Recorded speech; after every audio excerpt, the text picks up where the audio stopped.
fades as the death toll continues to rise 1 week after devastating earthquakes in Turkey and Syria. Hi everyone, I'm Sean Caleb sitting in for Ande, and this is The Heat.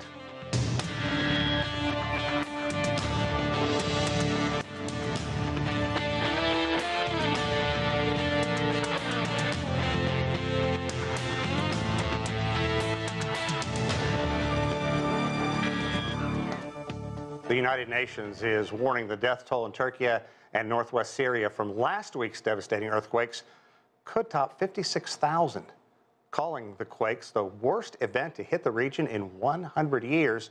UN Chief Martin Griffiths says the rescue phase is coming to an end, with efforts turning to providing shelter, food, and care for survivors.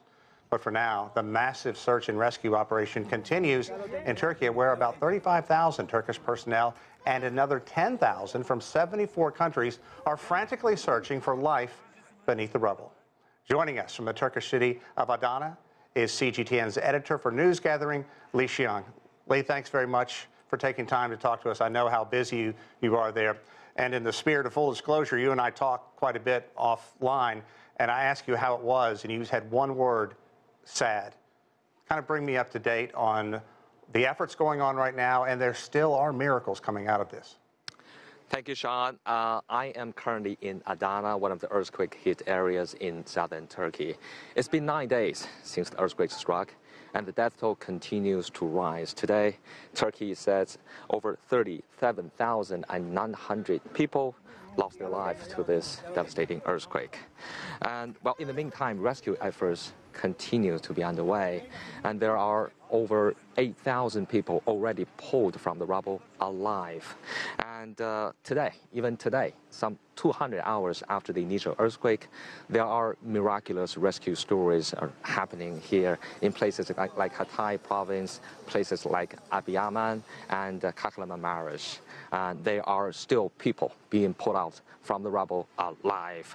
Currently, there are 35,000 Turkish rescuers working alongside with 97,000 their international counterparts searching for survivors. I was at the Rescue Coordination Center at the Adana International Airport, and officials there told me that while some of the international teams have finished their task and left the country, there are at least dozens of other teams are working very hard and trying to find survivors.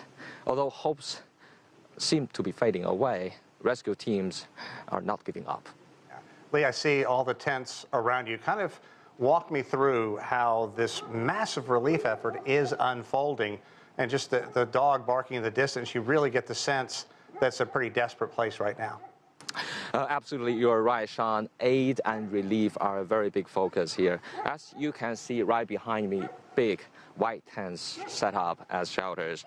At this tent city in the city of Adana, where I'm at, this place easily accommodates a few hundred people displaced by the earthquake. And the city of Adana alone, nearly all the bazaars have turned into shelters to house those earthquake-affected people. And there are more tent cities across the quake zone. And in the city of Osmania alone, there's one of the largest tent camp in this region where 2,500 people called home. Worth noting, many of them coming from Syria. This disaster-stricken area is home of 13 million people. Roughly 2 million are coming from Syria. And it is such an incredible twist of fate for them. The Syrians came here, fled the civil war in hopes of a better life, only to find themselves at this devastating crossroads of life once again. Oh, that's just horrific. And you've also been traveling around, and you've seen some of the worst areas. Tell me what it's like. Can people get any kind of medical attention? Are they concerned about the possibility of spread of disease? The fact there's virtually no sanitation? What's the concern about clean drinking water? Sure. The atmosphere in those worst-hit areas are incredibly sad, and the emotions are very raw. I was in a town called Nurdak in the city of Gaziante, one of the epicenter of this earthquake. And I can tell you that that is a town of 40,000 people, but local residents say half of the population, 20,000, are still unaccounted for. Walking in the streets, you can hardly find any single house that is still standing. almost everything collapsed, reduced to rubble. You may be able to find very few buildings that are still there, but the exteriors are already gone.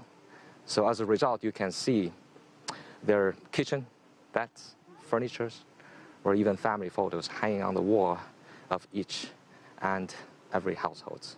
Lee, your empathy, your concern for everybody clearly coming through. I'm curious, though, what is it like for you and the rest of our CGTN team? Where are you staying?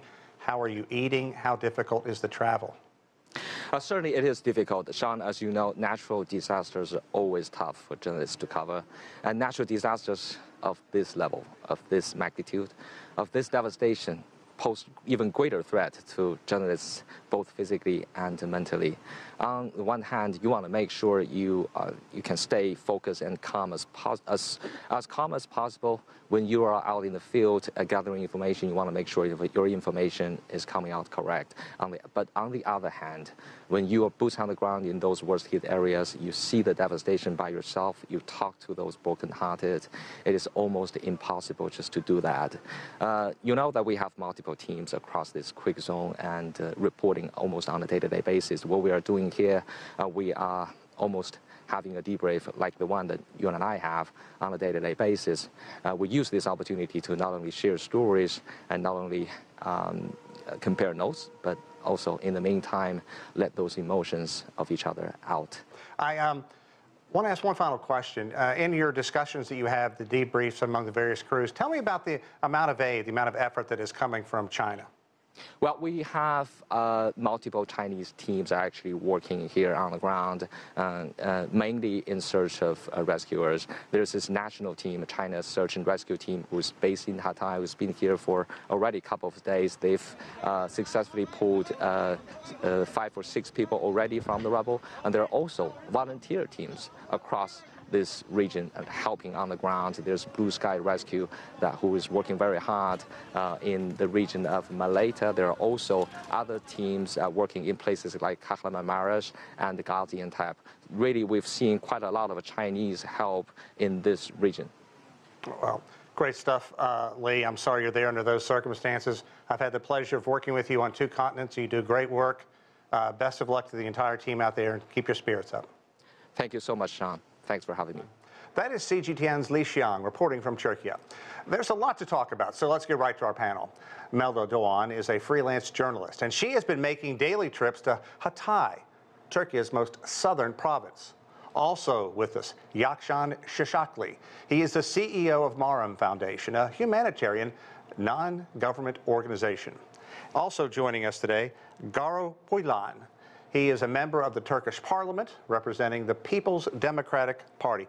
Garo, I want to start with you because I know we only have a limited amount of time with you right now, but I want to begin. Sadly, this is really changing from a search and rescue to a search and recovery mission. A lot of frustration going on throughout the area that has been affected.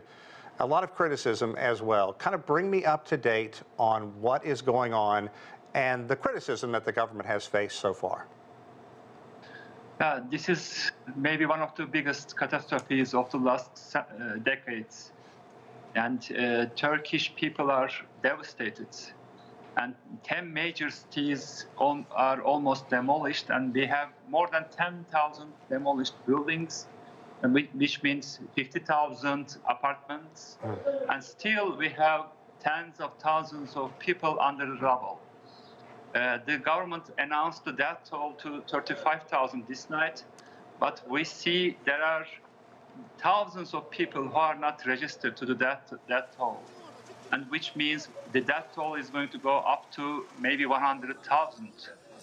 And the ones who died, of course, now we lost them, but the ones who survived the earthquake are devastated. They don't have tents, they don't have heaters, they have nothing. They don't have electricity, they don't have natural gas or water, and they don't have toilets or anything to get them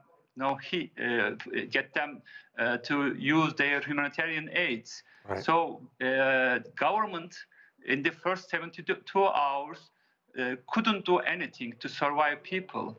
And we, as the opposition parties and also the civil society, try to help people to save their loved ones and try to help people to just get them right. tents and other equipment to to keep them alive. Yeah, also, I know that the rescue teams are using thermal cameras right now, and there have been a couple of miracles, even after, 180 hours of people buried under the rubble. But you have to be concerned when you talk about not having facilities, not having proper sanitation, for disease to become rampant. Yes, we have miracles. Of course, the rescue teams are working heroically, but we see some tens of people who we survived them, but we have thousands of people, tens of thousands of people under the rubble. So the government is trying to show to the people that they are saving people, but of course we are happy with it, but we still have tens of thousands of people under the rubble. So people are devastated here, and they need every kind of humanitarian aid, first of all, to keep them alive. But people are moving from the cities of the earthquake zone. In Adıyaman, let's say, 80% of the people left the city because we don't have a city anymore. In Hatay as well, in Maraş as well, those major cities. So people are moving from there because the weather is freezing cold. Right. Minus 10 degrees, so it is freezing cold. So, but everybody waited orders from Erdogan. That is why we are in this situation. Maybe if we had the decentralization of the powers, maybe we wouldn't be in this situation. But people waited for orders from Erdogan. That is why in the first 72 hours, people really were devastated, and we were the ones who tried to save them. Also, there are the stories coming out, just horrific stories about how contractors cut corners, corruption, concerns about that. I want to get your thoughts on that. And I read a story right before I came out here that some contractors were actually arrested at the airport trying to flee because they knew what they had done was not right. Your thoughts on all that? Yes, of course, but of course contractors are guilty, but the government is scapegoating the contractors. Who gave the permissions to those contractors to build 10th-floor buildings?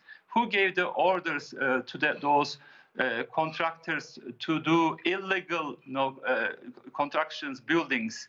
Who gave the permission to those contractors to do those apartments in the earthquake zone, which we were expecting this earthquake? The scientists said, no, you can't do this high, this tall buildings there in the earthquake zone. By that, they did. The government gave the permission, and they are scapegoating the contractors. But the government is guilty, first of all, to give all those permissions. Tell me what it's going to take to rebuild, because I've read stories it's going to take an entire generation to try to put this area back the way it was. Maybe they can build the new buildings, but how can they are going to heal the people who survived the earthquake? We have thousands of orphans, thousands of people who lost their loved ones, children, cousins. So this is a huge trauma for 15 million people. 15 million people are affected from it, and they lost 100,000 of their loved ones, and they are living in trauma, and they can't go in those houses because they are afraid to go in there because we are living the aftershocks still every day, hundreds of aftershocks. So we need to heal them. So maybe they can build the buildings, but they can't heal they can heal their heart, and they can't heal that trauma. I don't think so. Our thanks. I want to thank you for taking time out to talk to us. I know how busy you are. Agaro Paylan, a member of the Turkish parliament representing the People's Democratic Party. Good luck to you out there as well, sir. Thank you. Thank you. Melda, I want to turn to you because I got to apologize. I've seen you in this monitor just freezing out there, blowing, trying to keep your hands warm.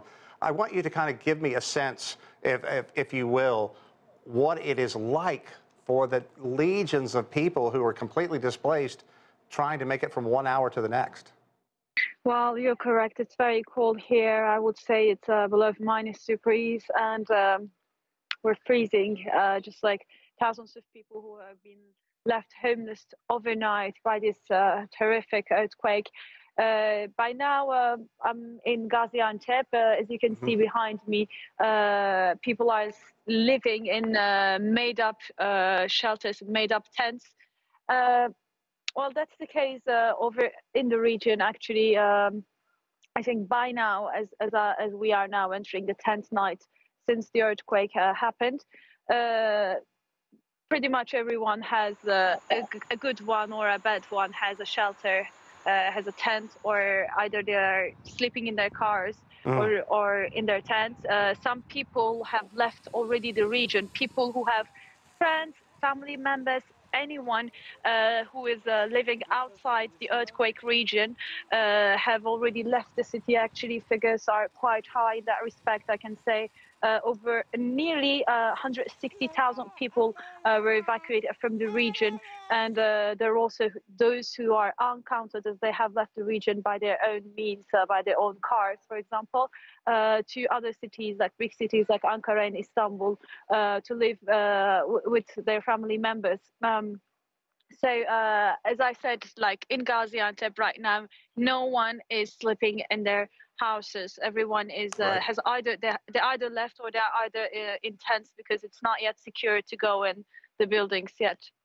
Yakzan, I want to come to you. This is the second time I've had the chance to talk with you in about a week. How things have changed over this past week, and the difficulty of going to a search and recovery operation, just the finality of that, what it means. And tell me what your organization, as well as the other various organizations out there providing relief and comfort to these millions of people who've been displaced.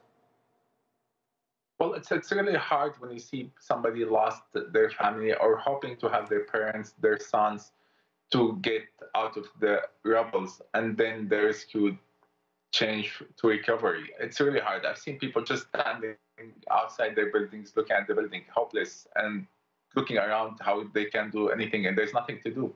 So it's really hard on everybody, even the people who just helping. We've seen rescue people are tired. They've been working like 7 days without rest. And the weather is severe. It's cold. It's minus. So, I mean, there's no way to describe it honestly. But what's really also happening with the relief organization, everybody's exhausted, but everybody's working. Everybody's trying to help. We're trying to talk people. Our organization is not one of the biggest, one of the medium size in the area. So we're trying to talk people, sometimes to give blankets, sometimes to give like just a warranty, just a teeth. And it's really hard. I was in Marash yesterday, Kahraman Marash. I witnessed the surviving of a lady. She's 39 years old. Wow. And the only word she was saying, "Please save my son," in Turkish. That was sad as well.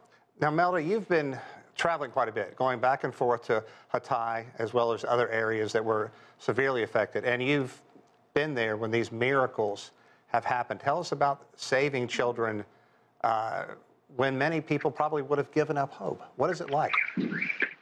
Well, it's unbelievable. Actually, yesterday I was in Kahramanmaraş and we were filming the rubbles, and you would think that no one can ever come out alive under this rubble. So I'm talking about 10, 15-story buildings who have turned, who have completely flattened as if they were made from sand. We are still hearing stories of people being saved from these rubbles.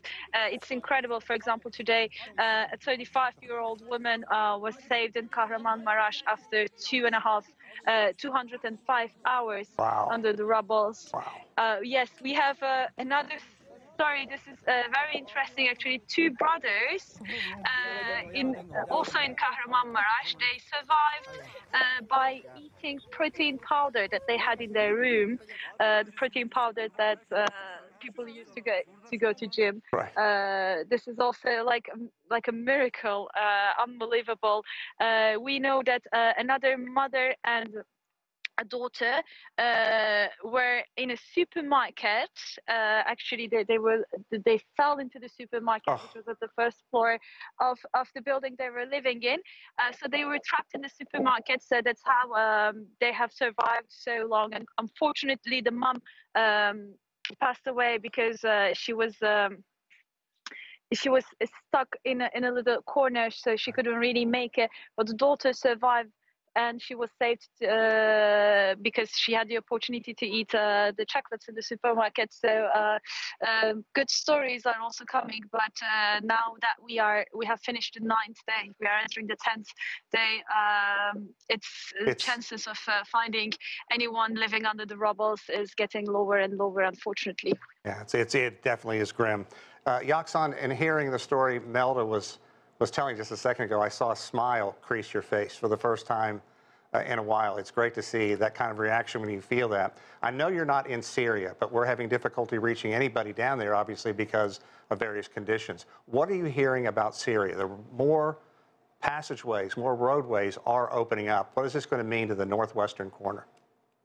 Well, the roads are open for logistic and commercial for humanitarian, but we're not receiving in Syria like really as much as Turkey is receiving, which is even Turkey receiving is less. So basically, the Syrian people are trapped behind with no support. The international community, including the international agencies and UN agencies, are totally behind, and they even apologize for this in public. But still, people are hopeless, and at the same time, the only thing they have is hope. We're talking people are living in the tents and shelters after 10 years of war. Yakzan, how do you move past this? I mean, this is so widespread. The conditions are so bad right now. People just look, and it's when you say the word Turkey, it's almost a metaphor for misery at this point. Well, we were meeting yesterday with some officials, and they said, you guys are living in the worst of the worst place in the world.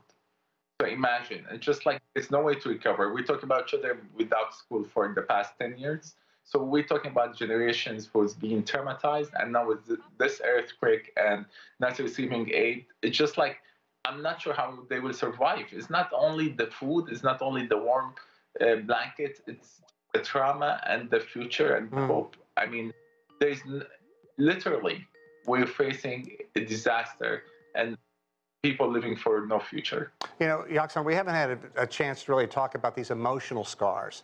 Have you come across maybe small children who are so traumatized they're having difficulty speaking, or parents who just wonder how they can wake up tomorrow morning and move forward? I was sitting next to a child in 2 days in Hatay, and I saw him eating a hot meal, and I asked him, and it happened he was Syrian. I was like, hi, I speak Arabic. And he's like, sir, we've been 2 days without a shelter. We're sleeping in the streets. We're 7 people, and we don't know where to go. I mean, those words, just like coming from a child who's enjoying a hot meal, I mean, it makes you cry. It's just like there's nothing we can give, and there's no way to support them. The disaster is big. The number of people is huge. Right. And I mean, and everyone walking the street is a story. You know, Melda, my hat's off to you, just traveling as much as you are and the difficult conditions. And we've talked so much about the human suffering. I want to talk about what it means for the cultural loss of this area. That's something some people are talking about right now. Obviously, the human suffering is by far the most important story, but people are concerned what's going to happen to these antiquities that have really dotted the landscape for thousands of years. Have you seen problems around this? Have you heard about them? Well, that's correct. A lot of historical places have already been damaged, as well as the buildings. For example, now I'm in Gaziante. The castle of Gaziante has been severely damaged. We're talking about a historical castle here. Likewise, in Hatay, we know that a very old mosque called Habibi Najjar Mosque it's a mosque from 7th century actually, and we have seen the dome of the mosque has stolen completely inside, breaking it as well. The side walls, the monument was terribly damaged, and the Hatay area is actually a very multicultural area with so many historical sites. I'm talking about historical churches as well, and one of them, a 14th century church, George's Church, St. George's Church, was also damaged severely. Well, what will happen to those monuments? Is it are they going to be? Is it possible to remake them or not? Or restoration is possible or not? It's still a question yet, because as my friend said, now pretty much everyone is trying to save lives and is interested to solve the humanitarian issue over here. So there's no decision, or we don't know nothing yet about the fate of the historical buildings that were damaged. Melda, we've been watching you during this program, standing in front of the tent with the smoke coming out of the pipe in the background. I know your attention right now is on the people, and obviously rightly so. But what's it like for you and your team? How are you sleeping? Where are you eating? What are you doing? I mean, it's not like you can check into a hotel. Well, definitely not. We do daily trips to Hatay and we come back. There's no place to stay in Hatay yet, no hotel or anywhere to sleep. The worst thing for the Hatay region that I want to mention right now is the water issue, the clean water and toilet issue. Unfortunately, there's just one toilet, which is at the entrance of the city, and there's nothing else. So we really struggled in that sense. The hotel that we're staying at right now, that we are based, is in Gaziante. And for the past 10 days, we didn't have gas in Gaziantep. So we didn't have hot water and heating because the infrastructure was severely damaged. We just had hot water by today only.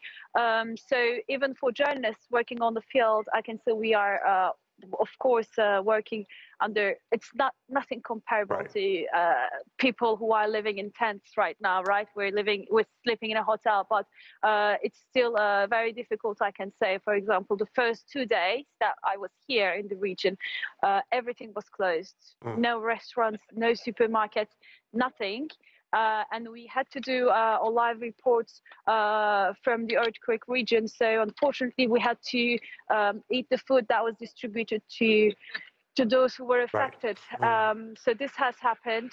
But we are also trying to do our best. Likewise, yesterday, for example, I took 2 kids who were sleeping outside to my room just to help them, because right. We are journalists, yes, but we're also humans, right? So we have to do our best to help people in that sense. Melda, Yakzan, I cannot thank you both enough, first for your work, and secondly, taking time out from your schedules to bring us up to date on all this. Good luck to you. I'm sure we'll be checking back with you in the near future. Thank you again. Sure. And that does it for this edition of The Heat. I'm Sean Calebs in Washington, D.C. As always, thank you for watching.